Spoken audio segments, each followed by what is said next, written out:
Hello, and welcome to another episode of the Lift Shit Get Banged podcast. I have no idea what episode this is. Me and Sophia have been a little bit out of sorts since Christmas, hence the couple of solo episodes. But we really wanted to, as we preach to you guys, make sure that we were consistent and take imperfect action as we enjoyed a bit of a Christmas break and are getting back into the swing of it. So, in today's episode, I'm going to talk about, and I wasn't sure what to title it, but the first thing that came to mind was just how to feel less old. And this isn't an attack on aging, it's just how we can use training as a tool to not feel stiff and tired and achy and tight, which are all things that I still experience and have experienced far too much of in my 20s. So I was in the gym yesterday and I was feeling really, really tight that particular day and was struggling to even do some of the movements how I wanted to do them. And it sparked the idea for this episode, as to give a little bit of backstory as to how I ended up here and how you can avoid doing so. So my training was super one dimensional.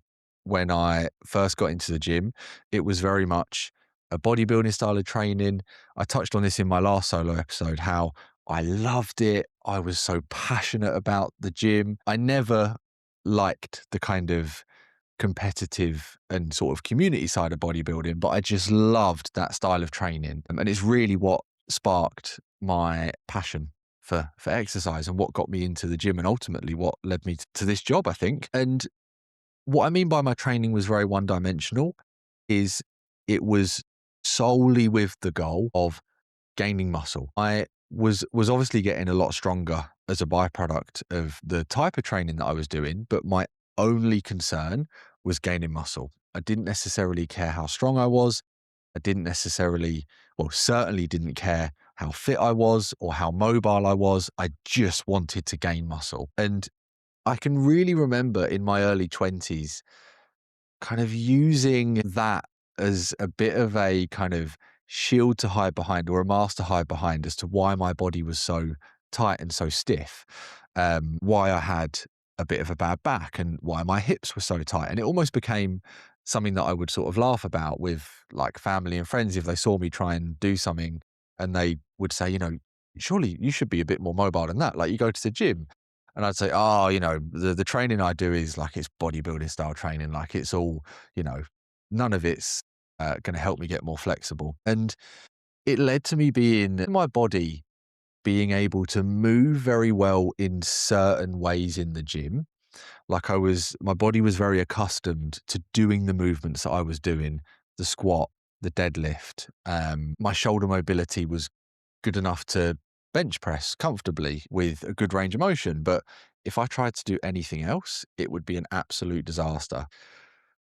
As I've gone from my early 20s to my late 20s, as I'm sure a lot of people might be able to relate to listening to this podcast, there's a few more aches and pains and tight spots creeping in. And not only have I um, aged, but I've now got a desk job. Online coaching is a desk job.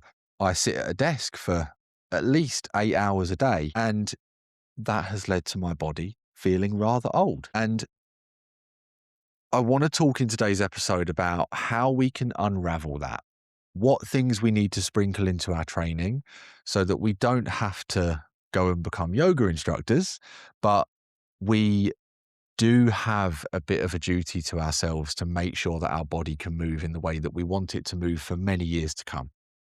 So I really wanted to start with that kind of backstory on how everything about my training and my life was very one dimensional. It was pushing horizontally, pulling horizontally, and pushing vertically and pulling vertically. That was about the extent of my training. So the things that I do now to try and feel like less of a prawn at my desk is the first thing that I would encourage you guys to focus on, and the biggest thing that has helped me, is just trying to get daily movement into your day. We are not designed to sit at a desk for hours and hours on end. Our hip flexors do not like it one bit. Our back does not like it one bit. And back pain, lower back pain specifically, might be the symptom that we actually experience, but it's going to be a knock-on effect of how tight and short our hamstrings are, our quads are, our hip flexors are.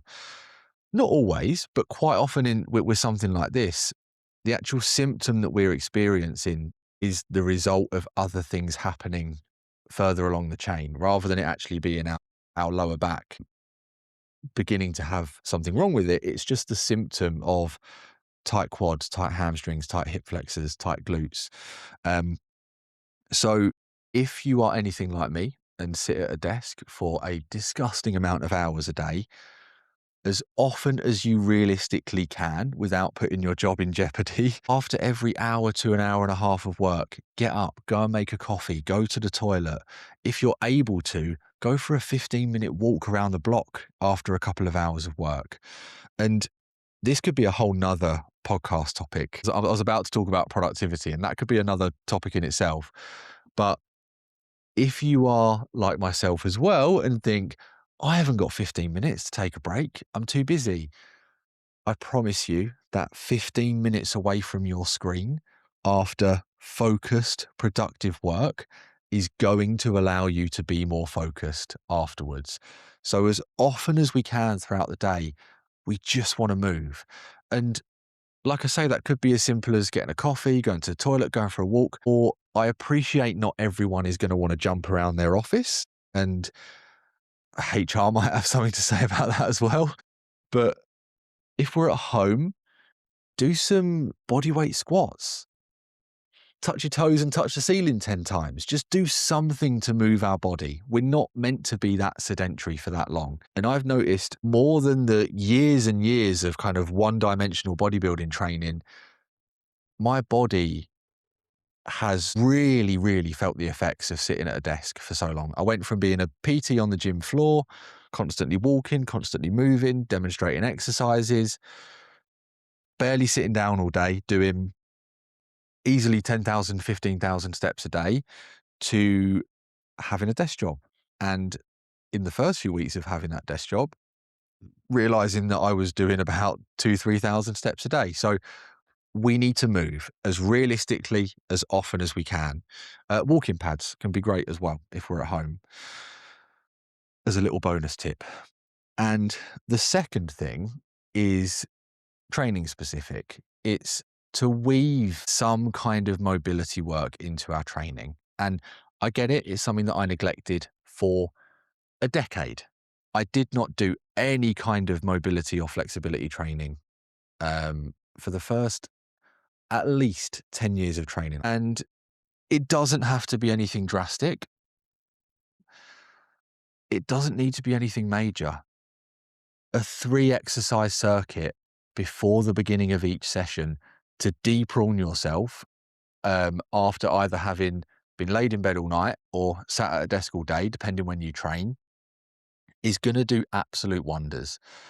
And we obviously have the actual physical side of our muscles being short and tight, but we also have a neurological adaptation as well, in that our brain wants to protect us. It doesn't want to put us into ranges of motion that it doesn't think that we can get into safely. Part of the role that that mobility work plays at the beginning of a session is, in very kind of layman's terms, it's showing our brain that we can go into bigger ranges of motion safely without injury.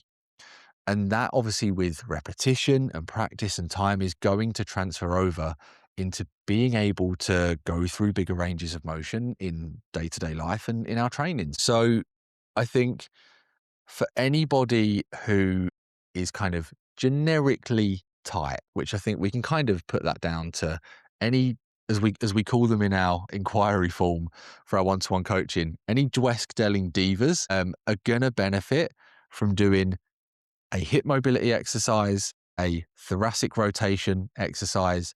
Imagine twisting our upper body over stationary hips, left and right, and some kind of movement that combines those two. So something like, I don't know if you've ever seen The World's Greatest Stretch. It's basically a kind of stationary lunge position where we push our weight over that front foot and really get into the hip. And we go through that thoracic rotation. We reach as far underneath that left knee as we can, and then we turn around and reach up to the sky as far as we can. And it doesn't need to be much. If we do those three movements, something that's hip focused, something that's thoracic rotation focused, and something that combines the two, it takes 5 minutes. If we do 10 reps of each movement, it's going to take 3 to 5 minutes, and it will do wonders. It really, really will. And like I say, it's something that I neglected for such a long time in my own training. But as soon as I started to do it, I was like, okay, actually, yeah, that stuff that I kind of preach to clients is worth it. I don't have back pain every day. My hips aren't screaming at me every morning. And it's so important that as we age, as we get older, that we start to look after our body in lots of different ways so that it can serve us for many, many years to come. And the third and final thing would be some kind of cardio. And one of the most common things that we have come up in consultation calls with new clients is, I hate cardio. Please don't get me to run. Please don't get me doing any kind of cardio. And obviously our response isn't tough, you're going to run, because there's so many different ways that we can increase our fitness and improve our heart health. We just have to find something that we enjoy, that doesn't feel absolutely painstaking, because we do need to do it. It is one of those kind of tough love conversations with ourselves where we have to say, I need to look after my heart. Again, me in my early to mid 20s, I was into bodybuilding. I didn't need cardio. Cardio was something that I did for 2-3 months of the year when I was in a fat loss phase, with a very clear means to an end of supporting that fat loss goal. There was never any question of heart health, but even if it is, there's so much research to support how amazing just regular daily walking is for heart health. It doesn't need to be anything crazy, but we do have an obligation to look after our body and do something in our training that is going to improve our cardiovascular fitness and consequently improve our heart health as well. This is the bit that I'd really encourage you to get creative with. If you used to play football, it might be joining a five-a-side team. That might be absolutely terrifying to begin with, but you might know someone that has a five-a-side team at work or whatever it is, and you might be able to get your cardio in that way, once a week, twice a week. You might decide that you want to go for a brisk walk in a route that you know is super hilly a couple of times a week and get out in nature. You might want to do a Zumba class in the gym. You might want to do a YouTube dance class at home, like I've been encouraging my wife and daughter to do when my wife's wanted to exercise a little bit more.